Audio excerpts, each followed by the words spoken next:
안녕하세요. ETF 처음 공부의 저자인 김성일이라고 합니다.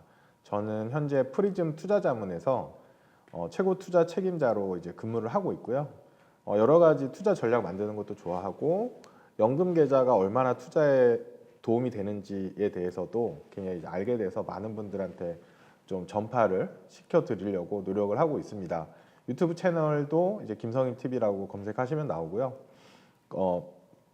저희 회사에서는 이제 투자를 어려워하는 분들을 위해서 좀 쉽고 자동화되고 신뢰할 수 있는 그런 시스템을 만들고 있고 연말 정도에 아마 소개시켜 드릴 수 있을 것 같아요. 그래서 시스템 써보시고 또 이용해 주시면 감사하겠습니다. 앱 이름은 저희 이제 회사 이름이 이제 프리즘 투자 자문이고 그래서 프리즘이라는 이름으로 나가게 될 것 같아요. 네. 그 프리즘 모양을 생각해 보시면 빛이 프리즘을 거치면 이제 여러 갈래로 퍼지잖아요. 그런 것처럼 이제 저희가 월급을 받는데 이 월급을 어떻게 하면 잘 꾸려서 이제 부가 증대되느냐 이제 그런 거를 형상화를 한 건데 기본적으로 사람들이 이제 예금만 알거나 혹은 주식만 알거나 이렇게 하는데 그게 아니라 되게 다양한 계좌들이 있어요. 연금저축계좌, IRP 혹은 이제 개인형 퇴직연금 이 IRP죠. 그리고 ISA라는 계좌도 있고 이런 다양한 계좌들에서 자금을 넣어서 돈을 굴리고 절세를 받고 이런 거를 이제 다 같이 해야 된다라는 관점에서 이제 프리즘이라는 이름으로 짓게 됐고 이 앱을 통해서 서비스 받을 수 있는 게 뭐냐면 사람들이 이제 월급을 받으면 나 여기서 얼마를 저축해야 되는지까지 나와요. 왜냐하면 돈을 먼저 쓰니까요. 근데 이거를 도대체 어떤 계좌에 얼마를 넣어서 얼마를 절세를 받고 어떻게 불려나갈지에 대해서는 도움을 받지 못하고 있어요. 그래서 그거를 이제 그런 부분을 도와드리기 위해서 하는 거고 궁극적으로는 이제 모든 투자는 노후 은퇴 준비, 노후 준비를 위한 것이라고 생각을 해요. 그게 꼬마 빌딩이든 주식이든 아니면 아파트 투자든 간에 그래서 그럼 과연 나의 노후에 혹은 60세, 65세에 얼마나 어떻게 받을 수 있는지를 이제 시뮬레이션에서 보여주는 거죠. 그래서 만약에 투자를 너무 안 하시거나 저축을 너무 안 하시게 되면 투자금이 적게 쌓이는 거고 그럼 노후에 받을 수 있는 돈이 굉장히 작아지겠죠. 그런 부분에 대해서 미리 알고 대처할 수 있도록 그거를 알려드릴 수 있는 그런 서비스이고요. 이제 좋은 걸 이제 알려드려도 이제 제가 썼던 이 마법의 연금 굴리기라는 책에서 이런 연금 계좌, 절세 계좌들의 장점을 설명을 해드렸지만 실제로 평범한 직장인이 그 찾아가서 계좌를 개설하고 막상 ETF를 매매를 하고 하는 과정이 굉장히 쉽진 않거든요. 의외로 굉장히 많은 분들이 어려워하시기 때문에 이제 그런 것도 이제 계좌 개설도 모바일에서 간편하게 하고 ETF 매매도 거의 다 자동화를 해서 별로 신경 쓰지 않게 하는 게 이제 목적입니다. 특히나 요즘처럼 이제 시장이 안 좋은 올해 내내 시장이 빠지면서 안 좋았잖아요. 그러면 이제 자꾸 계좌를 들여보면 굉장히 스트레스 받거든요. 근데 계좌를 들여다보지 않아도 이제 운용이 가능하게끔 자문을 해주는 그런 서비스를 준비하고 있습니다. 아, 네, 그거는 좋은 거죠. 근데 이제 두 가지가 있는데 어, 자기가 어떤 투자 방법을 가지고 계획을 가지고 있어서 적게 열어보는 건 굉장히 좋고요. 그런데 그냥 무조건 보기 싫어서 이제 덮어놓는 분들이 더 많죠. 네, 그런 경우에는 음, 투자 수익을 높이는데 뭐 썩 좋진 않아요. 예, 그래서 만약 손실이 났다고 해도 그 손실에 난 거에 대해서 어떻게 대처할 건지를 고민하고 의사결정하고 실천을 해야 되는데 이 과정 자체를 안 해버리거든요. 그래서 언젠가는 플러스가 될 거야라고 생각을 하는데 플러스가 되는 게 아니라 그 기회비용을 넘어서는 그런 수익을 이제 노리는 게 더 중요하긴 한데 많은 분들한테 쉽지 않죠. 네, 쉽지 않은 일이라고 생각이 듭니다. 네, 그 제가 마법의 연금 권리기라는 책을 2019년 초에 썼어요. 쓰게 된 계기는 2017년에 자산 배분 책인 이제 마법의 돈 굴리기라는 책을 처음 쓰고 이제 많은 분들이랑 이제 소통을 하게 됐는데 사람들이 이제 저한테 그런 얘기를 해주셨어요. 연금 계좌에서도 ETF 투자를 할 수 있다. 법이 바뀌었다라는 얘기를 해주신 거예요. 그때 처음 알게 됐고 그래서 2018년도에 연금 계좌에서 어떻게 하면 ETF를 잘 투자할 수 있을까에 대해서 공부를 하고 제 계좌들을 이제 만들고 이전하고 했죠. 그리고 나서 그 내용을 이제 모아서 쓴 게 마법의 연금 굴리기거든요. 그런데 이 책을 쓰고 나서 많은 분들이 이제 궁금해하시는 게 당신도 하고 있냐? 그리고 당신의 성과는 어떠냐? 이런 걸 궁금해하시더라고요. 그래서 책이 나오고 나서 이제 제 계좌들을 계속 오픈하기 시작했어요. 계좌의 성과들을 나 진짜로 하고 있다라는 걸 이제 보여드린 거고 연금 계좌 같은 경우에는 이제 다른 계좌랑 다르게 입출금이 자유롭진 않잖아요. 그렇기 때문에 사기를 치기는 어려워요. 보통 이제 굉장히 높은 수익률을 자랑하는 그런 이제 그 고수들이라고 하는 나와 있는 사람들이 굉장히 여러 개의 계좌를 가지고 그중에 제일 좋은 성과가 있는 계좌를 보여줌으로써 이제 그 사람들의 호기심을 자극할 수 있는데 이제 저 같은 경우에는 이제 계좌와 계좌에 이제 납입한 금액이라든지 이런 게 다 나와 있거든요. 그래서 수익률을 조작할 수는 없어요. 그렇게 해서 하고 있고 지금 이제 19년 1월부터니까 한 3년 10개월 정도 되었어요. 3년 10개월 정도 됐고 이제 뭐 그 사이에도 많은 일이 있었죠. 그러니까 뭐 예를 들어 코로나가 있었죠. 코로나 때 굉장히 많은 사람들이 투자자들이 힘들어했는데 그때도 뭐 저는 매달 똑같이 계좌들을 공개를 했었고 지금도 마찬가지입니다. 지금도 매달 이제 계좌를 공개하고 있는데 올해 같은 경우 이제 좀 힘들죠. 많은 분들이. 뭐 저도 힘들어요. 저도 이제 수익이 안 나면 당연히 스트레스를 받는 건데 계속 공개를 하고 있는 이유는 제가 하는 투자법에 대해서 이제 신뢰를 가지고 있고 그것에 대해서 뭐 이런 시기도 당연히 있을 수 있다에 대해서 크게 불안하지 않다라는 어떤 그런 거를 이제 공감하고 싶어서 공유드리고 싶어서 하는 거고 제가 9월 말까지 했고 오늘이 이제 아직 10월 말이 안 됐어요. 10월 말이 되면 또 이제 계좌 인증을 할 건데 제가 오늘 인터뷰 때문에 한번 조회를 해봤어요. 조회를 해봤는데 IRP 개인형 퇴직연금 IRP 같은 경우에는 이제 10월에 마이너스 3.7%가 또 하락했더라고요. 그래서 올해만 15.5%가 하락했어요.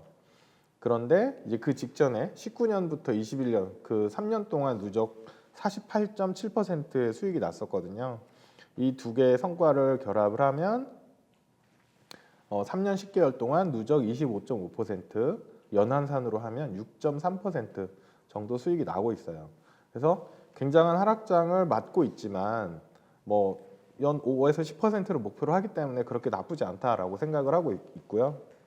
연금저축 같은 경우에는 성과가 좀 다릅니다. 이미 유튜브에 제가 다 오픈하기 때문에 말씀을 드리는 거고 연금저축은 10월 달에 7.8%가 하락을 했고 9월 달에는 15%나 하락했어요.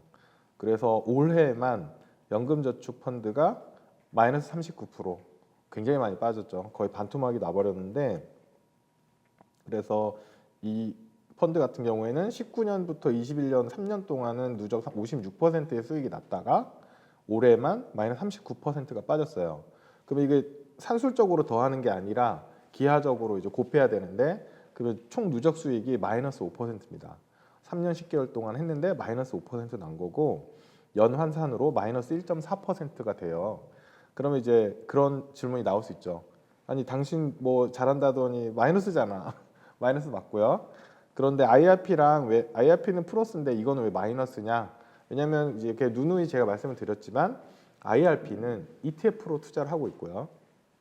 연금저축 펀드 같은 경우에도 ETF를 할 수 있는데 저는 대출의 목적이 있었기 때문에 대출을 할 때 담보 효과가 있는 펀드로 포트폴리오 구성했어요. 근데 이제 펀드의 문제가 뭐냐면 펀드의 종류가 다양하지 않아요. 예를 들어서 제일 좋은 게 요즘에 달러잖아요. 그런데 이제 달러 중에서도 미국 국채를 환노출한 그런 ETF들을 저희가 좋아하는데 펀드에는 그런 상품이 없어요.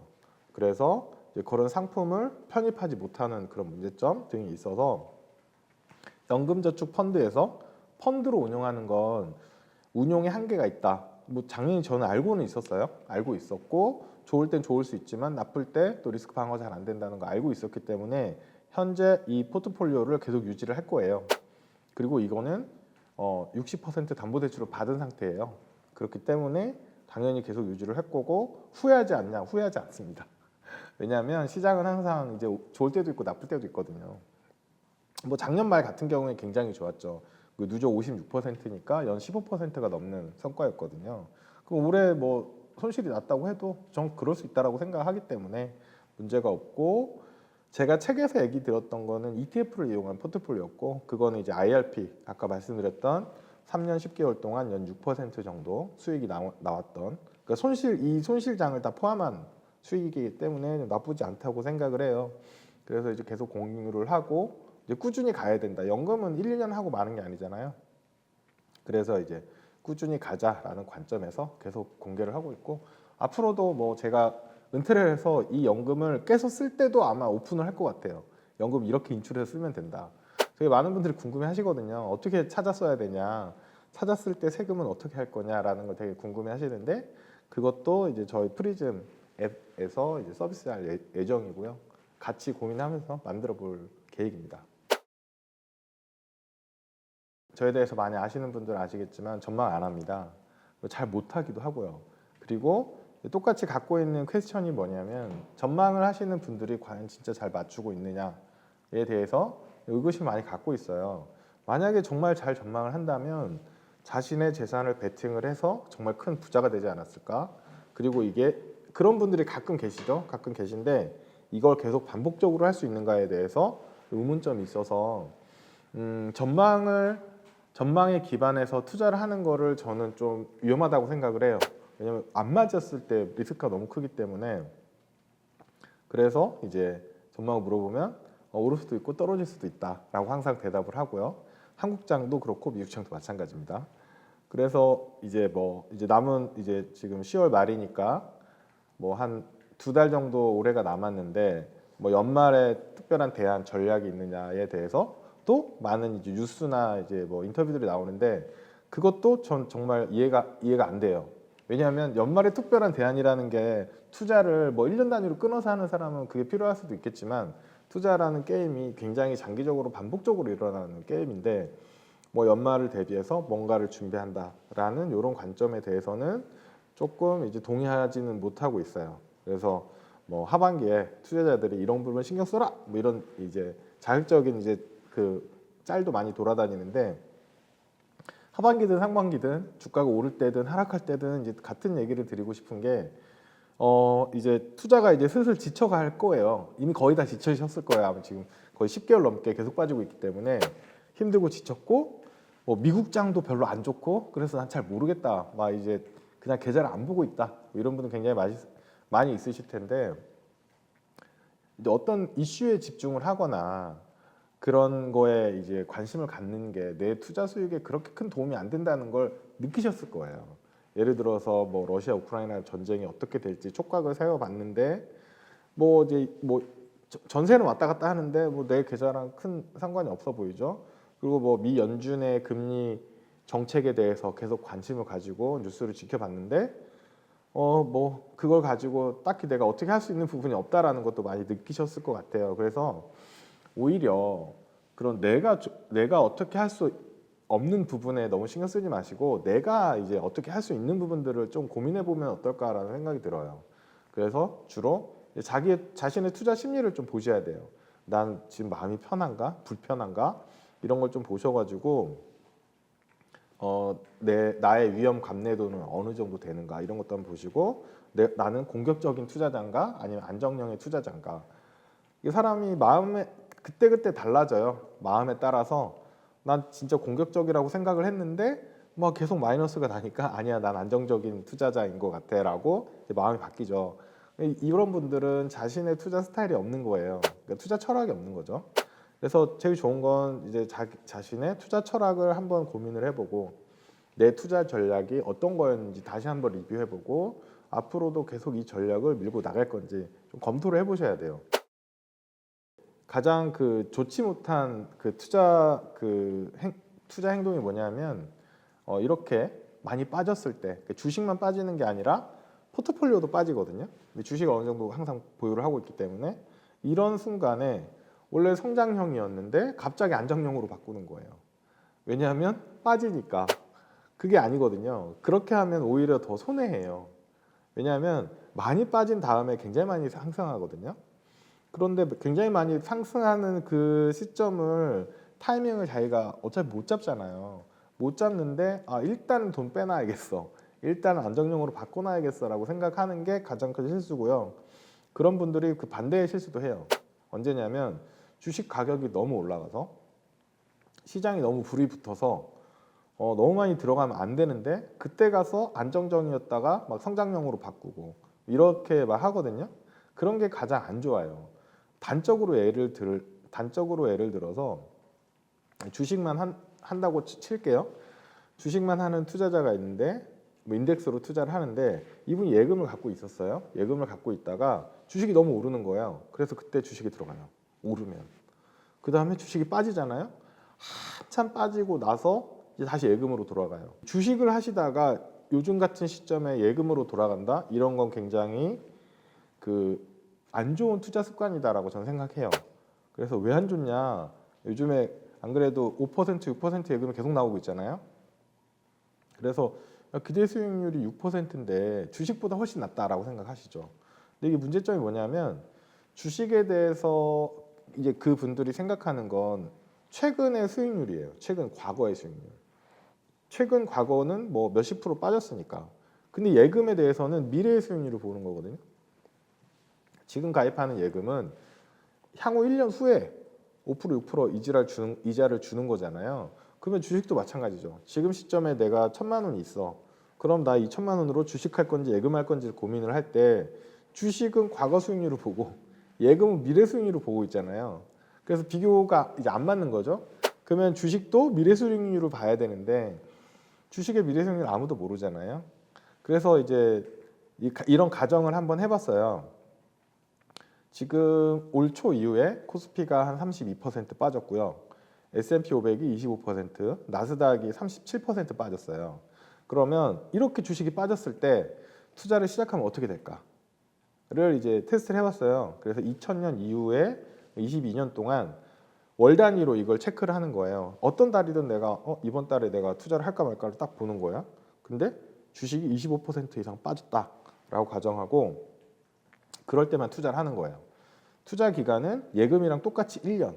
무조건 1년 있다 판다라고 가정을 할게요. 이렇게 되면 이제 어떻게 될 건가라고 이제 궁금해서 저도 한번 데이터를 돌려봤는데 이런 시기 25%가 빠졌던 시기가 미국에서 개월수로 총 260개의 개월이 있었거든요. 2000년 이후에. 그 중에서 이제 미국 같은 경우에 41번의 달 동안 25% 이하로 빠졌었어요. 그럼 이 41번 투자를 할 수 있었잖아요. 수익이 얼마나 나냐면 36번은 수익이 발생해요. 그리고 5번은 손실이 발생해요. 그러면 수익이 발생할 확률이 88%. 굉장히 높죠. 10번 넣으면 9번은 돈을 번다는 얘기고요. 돈을 벌었을 때 수익률이 얼마냐면 21%였어요. 미국 예금 기준으로 했을 때 같은 기간에 그 달, 그러니까 마이너스 25% 빠졌던 그 달에 예금을 했다면 예금 수익률은 0.85%. 네, 그러니까 뭐 비교할 수 없죠. 주식 수익률 훨씬 높죠. 그리고 우리나라 같은 경우도 이제 체크를 해봤는데 우리나라 같은 경우는 2000년 이후에 25% 이상 하락한 경우가 49번 있었어요. 49번의 경우에 내가 투자를 해서 1년 동안 버텼다라고 하면 41번 수익이 발생했습니다. 수익 발생 확률이 84%가 되죠. 그리고 이때 수익률 평균은 33%입니다. 굉장히 높죠. 이 시기에 한국에서 예금을 했으면 예금 이자가 4.9%, 한 5% 정도 돼요. 그러면 주식을 했을 때가 28% 더 높은 수익이 생기는 거죠. 그러면 지금 똑같잖아요, 상황이. 25% 빠졌어요, 시장이. 그러면 주식할래, 예금할래? 그럼 저는 주식하죠. 왜냐하면 확률적으로 더 높은 수익이 있으니까. 자, 그런데 문제가 있어요. 문제가 뭐냐면 사람들은 지금 한 10개월 동안의 그 하락장을 보면서 공포감이 이제 온몸에 쩔어 있어요. 그래서 너무 무서워요. 스트레스 받는 것도 싫고 그냥 주식을 그냥 다 쳐다보기 싫어요. 근데 예금 이자를 5% 6% 준다고 하니까 그냥 예금을 하고 싶어요. 그런데 이제 아까 말씀드렸듯이 예금을 하면 6%밖에 못 받아요. 장점은 6%라도 주지만 단점은 6%밖에 못 받는다는 거거든요. 근데 우리나라 주식에 하면 33% 정도 수익이 날 수 있어요. 그런데 문제는 이제 100% 수익이 나는 건 아니다라는 거죠. 그래서 손실이 났을 경우 한 10%, 15%의 확률로 손실이 나는데 손실이 날 때 한 16에서 17% 손실이 날 수 있어요. 그래서 사람들은 지금은 이제 굉장히 위험 감내도가 굉장히 커졌어요. 굉장히 작아졌어요. 조그마한 위험에도 민감하게 반응하기 때문에 이것조차 싫다라고 생각하거든요. 그래서 이제 자산 배분 투자가 좋은 대안이 된다라고 저는 생각을 하는데 단적으로 얘기를 해서 저희 지금 현재 이제 리치고라는 앱에서 저희 포트폴리오를 이제 다 오픈해서 보여드리고 있는데 무료로 여기에 이제 안정형 포트폴리오가 있고 성장형 포트폴리오가 있어요. 근데 안정형이나 성장형 같은 경우에는 손실이 25%가 난 적이 없어요. 그래서 여기는 이제 마이너스 3% 이하로 하락하면 이거를 이제 예금으로 바꾸거나 아니면 이제 투자로 바꾸거나 하는 거를 이제 시뮬레이션 했는데 여기 보시면 리치고 안정형 같은 경우에 마이너스 3%를 찍었다. 어쨌거나 마이너스 났잖아요. 그럼 스트레스 받거든요. 이때 예금으로 가는 경우와 그냥 투자로 가는 경우 리치고 자산 배분 투자로 갔을 때의 성과를 비교해 보면 예금은 이제 아까 말씀드렸던 것처럼 5% 정도 되고요. 자산 배분은 9% 수익이 발생합니다. 2배 가까운 수익이고 안정형 같은 경우에는 100%의 확률로 수익이 나요. 그런데 성장형 같은 경우에는 같은 케이스로 했을 때 약 60번의 이제 기회가 생기거든요. 마이너스 3% 떨어지는 경우가 이때 투자를 했으면 수익 발생 확률이 93%예요. 굉장히 높지만 100%는 안 되고 이때 수익률의 평균값은 11% 정도 됩니다. 그래서 저같이 이제 자산 배분 투자를 하는 사람들은 주식 투자의 리스크는 너무 부담스러워요. 예. 그래서 자산 배분으로 리스크를 최대한 낮추는 거죠. 그래서 설사 자산 배분, 리치고 성장형 같은 경우에도 손실이 발생한 때가 4번 있었는데 이때 평균 손실이 마이너스 3%예요. 그러면 마이너스 3% 난 상태에서 투자 시작해서 마이너스 3이 더 났으니까 마이너스 한 6, 7%가 나는 거죠. 그러니까 저 같은 경우에는 저의 유행 감내도는 마이너스 10% 안쪽이면 큰 문제가 없거든요.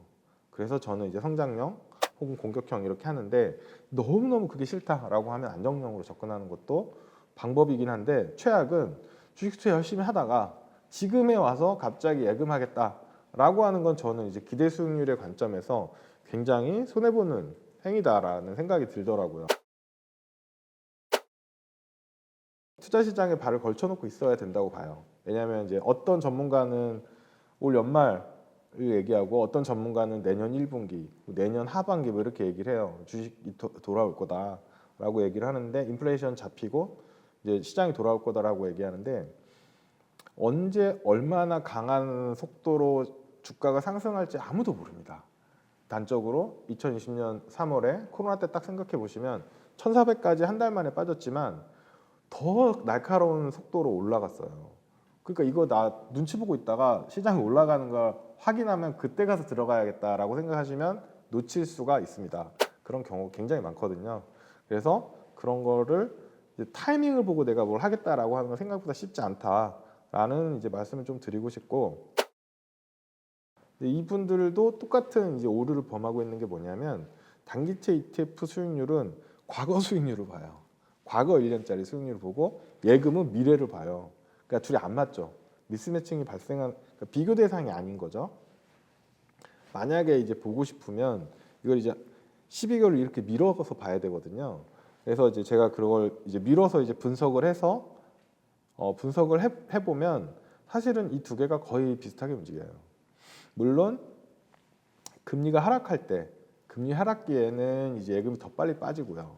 그리고 지금처럼 금리가 상승할 때는 예금이 더 빨리 올라요. 그래서 약간의 이제 틀어짐이 보이긴 하는데 궁극적으로는 네, 거의 비슷하게 움직인다라는 그런 얘기를 좀 드리고 싶고 그럼에도 불구하고 금리 인상이 확실하지 않냐? 맞아요.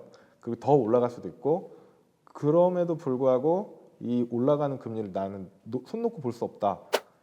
라고 하시는 분들한테는 이제 어떤 거를 이제 말씀드리냐면 예금 통장을 쪼개는 거예요. 10개로. 10개로 쪼개가지고 총 1,000만 원이 있으면 100만 원씩 가입하는 거예요. 뭐 5점 몇 프로, 뭐 6점 몇 프로. 그리고 또 매달 금리가 좀 바뀌잖아요. 그런 시점 분산도 할 수 있는데 어쨌거나 이렇게 쪼개 놓으면 자산 배분 투자를 하거나 혹은 다른 방식의 투자를 하더라도 예를 들어서 주가가 더 빠져서 저가 매수할 기회가 있는데 예금을 한 통장에 다 넣으면 이거 통장을 그냥 해지해야 되잖아요. 이자를 못 받아요. 근데 10개로 나눠 놓으면 10개 중에 하나만 해지해서 뭐 더 살 수가 있거든요. 그 다음에 혹은 이제 뭔가 올라서 예금을 또 가입하고 싶으면 또 그만큼 단위로 이렇게 하는 거죠. 그러면 10개 중에 뭐 한 절반은 혹은 뭐 7, 80%는 만기까지 가져가서 그 수익 금리를 다 먹을 수 있고 나머지 일부는 이제 리밸런싱이라든지 매수 자금으로 활용할 수가 있어요. 그래서 이런 식으로 통장을 쪼개서 운용하는 것도 방법인데 단점은 굉장히 귀찮다는 거. 장점은 눈앞에서 이자를 놓칠 것 같은 그 불안감을 해결할 수 있다는 거인 것 같아요. 그래서 그거는 이제 각자 그 의사결정 하시면 될 것 같아요. 근데 다만 이제 지금 당기채 금리 낮고 예금 금리 높다라고 당기채 금리 수익률은 낮고 예금 금리 높다라고 판단하는 건 좀 잘못됐다. 왜냐하면 과거와 미래를 같은 기준에서 이제 판단하는 거라는 거는 꼭 알고 계셔야 될 것 같아요.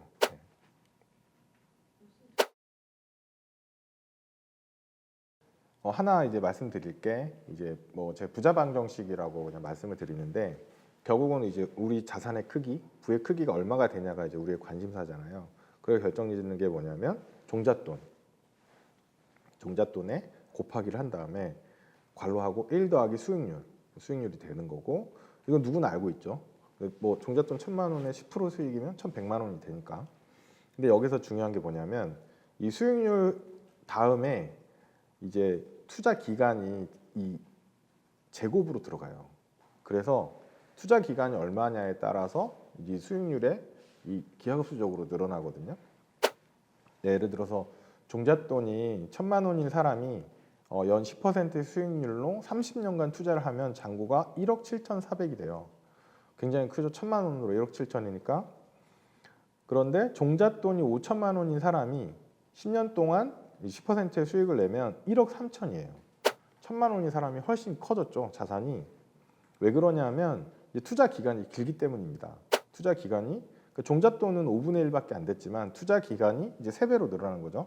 투자 기간이 3배로 늘리면서 훨씬 큰 부가 형성이 되거든요. 그래서 투자 기간이 가장 중요하다라는 걸 꼭 알고 계셔야 될 것 같고 그리고 수익률 역시도 1%, 2%로는 이제 물가 상승분도 커버가 안 돼요. 그렇기 때문에 적정한 수익률을 이제 노려야 되는 건데 물론 이제 많은 분들이 단기간에 수익률이 엄청 높으면 부자가 되는 거 이제 너무 쉽게 계산할 수 있죠.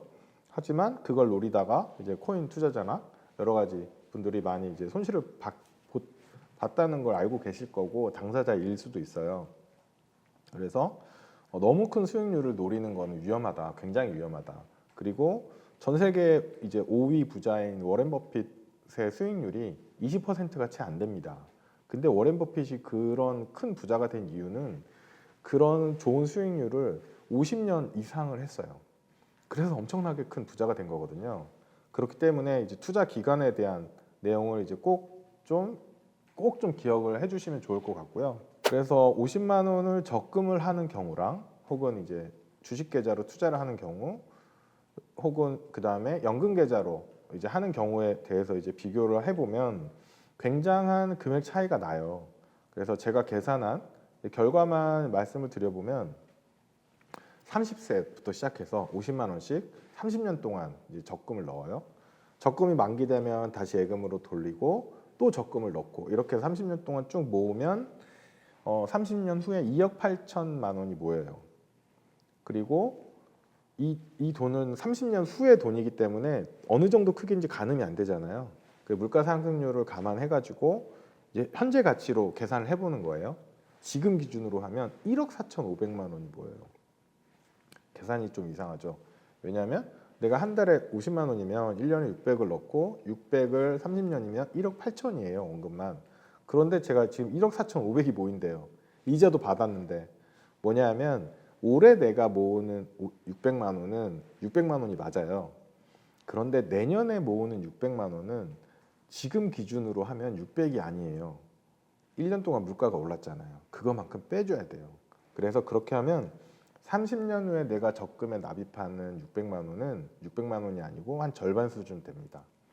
지금 시점에서 지금 기준으로 300 정도를 납입하는 거예요. 그렇게 해서 이제 계산을 하게 되는데, 그럼 30년 동안 예적금을 열심히 50만 원씩 하면 현재 가치로 1억 4,500이 모이고, 이거를 60세부터 90세까지 또 예금해서 계속 돌리면서 계속 받을 수가 있거든요. 그거 계산해 보면 44만 원 정도 받을 수 있어요. 그런데 이걸 만약에 지금 예금금리 3.5%로 하고 계산을 했던 거고요. 이 3.5%의 기준은 2000년 이후 예금금리의 평균이에요. 네, 그렇기 때문에 그걸 근거로 해서 미래에도 그럴 것이다라고 추정한 거고, 만약에 뭐 저처럼 자산 배분 투자를 한다. 자산 그 리치고에 나와 있는 자산 배분 중립형 수익률이 한 7.2% 정도 되거든요. 그래서 수익률이 7.1%에 나온다고 가정을 하는 거죠. 일반 주식 계좌에서 이제 투자를 하면 30년 후에 5억 1천만 원 정도가 모여요. 이 5억 1천만 원을 현재 가치로 땡겨 보면 2억 5천만 원 정도 되거든요. 이 자금을 60세부터 계속 똑같이 투자로 굴리면서 이제 매달 얼마를 받을 수 있냐면 133만 원을 받을 수 있어요. 현재 기준으로, 현재 가치로. 그럼 한 달에 130이면 생활이 가능하죠. 싱글이면 가능해요. 싱글이면 가능하고, 물론 다 안 되죠. 다 안 되지만 지금 50만 원 납입해서 나중에 130만 원 받는다고 생각해 보세요. 나쁜 게임은 아니거든요. 그런데 이거를 이제 만약에 일반 주식 계좌가 아니고 연금 계좌를 이용했다라고 하면 세액공제 받거든요. 네, 세액공제를 16.5%를 받고 그걸 다시 재투자하고 요거를 반복을 하면 일반 주식으로 했을 때 5억 1천만 원이 모이는데 연금 계좌를 이용하면 7억 2천만 원이 모여요.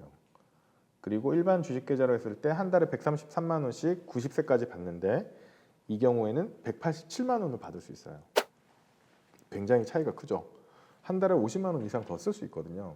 이렇게 계산을 해보면 예금만으로 하면 답이 없는데, 이거를 투자를 신경 써서 하니까 훨씬 큰 은퇴 자금 준비가 되는 거고, 이걸 연금 계좌를 이용하니까 187만 원이면 굉장히 크거든요.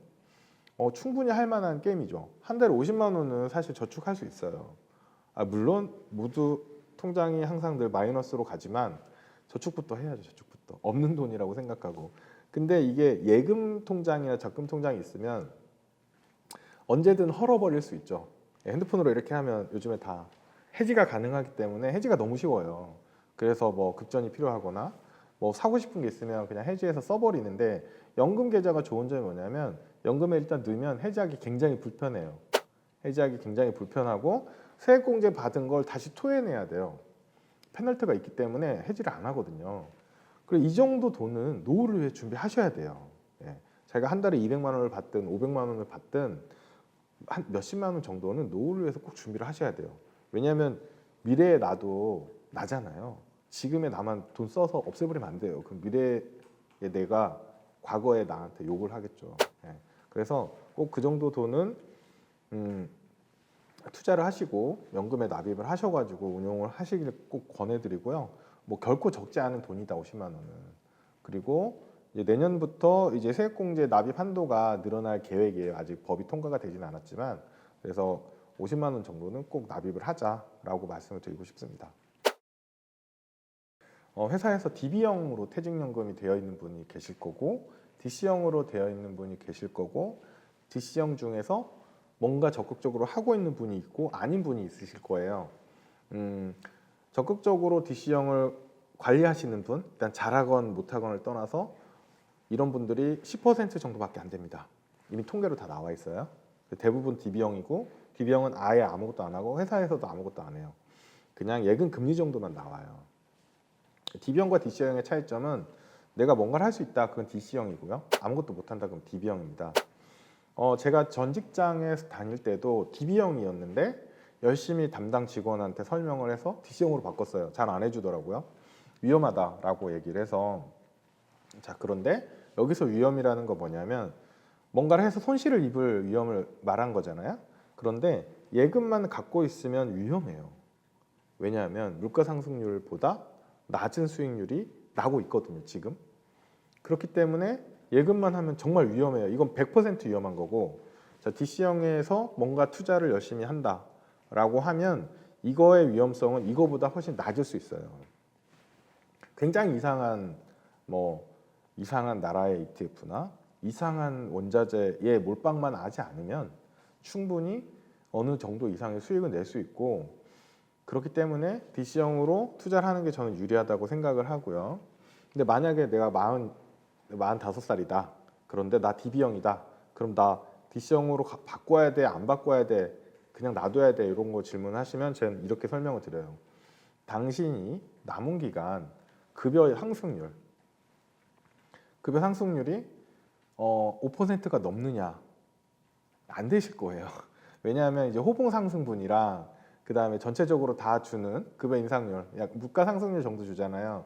그 두 개를 합쳐야 되는데 그거 두 개 합쳐서 5%, 10% 넘어가기 쉽지 않을 거예요. 인센티브가 있는 회사가 아니라면. 그리고 이제 어느 순간부터 이제 안 올라가잖아요, 연봉이 안 올라가기 때문에. 그러면 연봉이 만약에 내가 10% 넘게 오르는 사람이다, 평균적으로, 그러면 DB형에 있으셔도 돼요. DB형은 최종 연봉, 최종 급여의 일부를 이제 회사에서 주는 거기 때문에 연봉이 계속 오르고 이 상승률이 굉장히 높다라고 하면 DB형에 있으시면 되는데, 우리나라에 거의 없을 거라고 생각이 듭니다.